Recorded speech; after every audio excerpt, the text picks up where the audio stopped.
Okay, this is day 3, finalization of Monumental DNA. We have completely finished.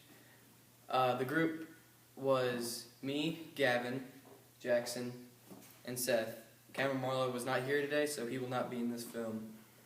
And Jackson's going to explain our bases and phosphates and sugar.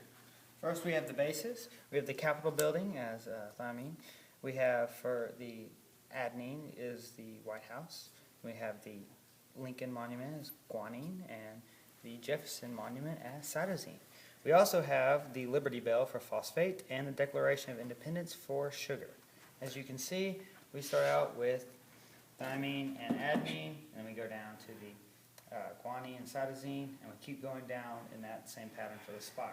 All of our sugars are connected to every base. Phosphates are not connected to any bases. And as if you haven't figured this out, this is the George Washington Monument.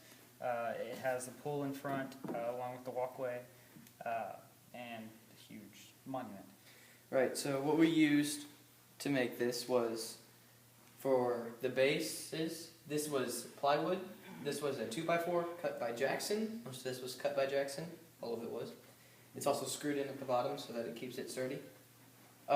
This was made, the grass was made by clay, modeling clay, so that we can pretty much model it anytime we want, and it is working pretty well.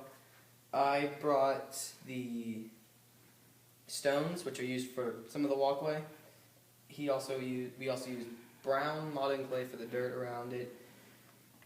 Cameron brought the paint that we used to paint the entire structure.